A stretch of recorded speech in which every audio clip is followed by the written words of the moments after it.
देखिए, railway exam group D के form भरना स्टार्ट हो चुके हैं। कुछ ऐसी छोटी छोटी बातें जिनको हम इग्नोर कर लेते हैं, फाइनल जब सिलेक्शन हो जाता है ना, फिर भी हमें ज्वाइनिंग में नहीं मिलती है, हमें जॉब नहीं मिलती है। तो इन चीज़ों का आप ध्यान रखना। सबसे इंपॉर्टेंट जो डाउट आता है that is about the caste certificate. OBC और ईडब्ल्यूएस वो तो सबके लिए सेम है, सेंट्रल का होना चाहिए। क्लियर है? ओबीसी, ईडब्ल्यूएस, एससी, एसटी जो भी आपका कास्ट सर्टिफिकेट होगा वो सेंट्रल का होना चाहिए। क्लियर है? तो यहां पर हम बात करेंगे that is about the OBC certificate.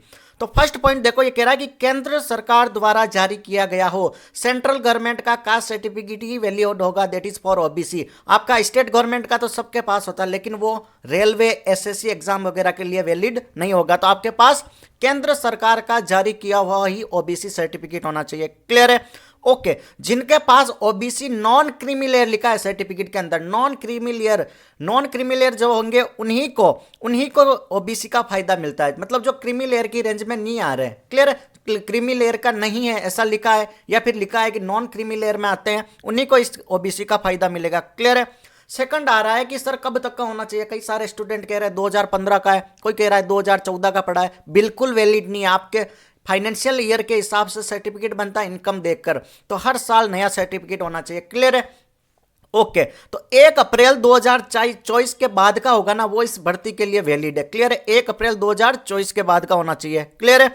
1 अप्रैल 2024 और वैलिड कब होता है? 31 मार्च 2025 तक। इसके बाद वापस 1 अप्रैल 2025 से आपको नया सर्टिफिकेट बनाना होगा। क्लियर है?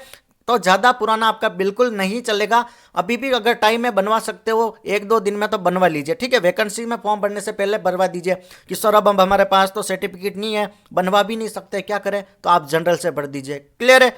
ओके। थर्ड कह रहा है कि डिटेल सर्टिफिकेट की डाले, सेंट्रल सर्टिफिकेट होगा ना उसी की इन्फॉर्मेशन डालनी है जब आप फॉर्म भरते हो। वहां पर कई सारे स्टूडेंट के डाउट आ रहे सर हमने तो स्टेट गवर्नमेंट वाली डिटेल डाल दी, क्या होगा? ऑब्वियसली आपका सर्टिफिकेट वैलिड ही नहीं होगा।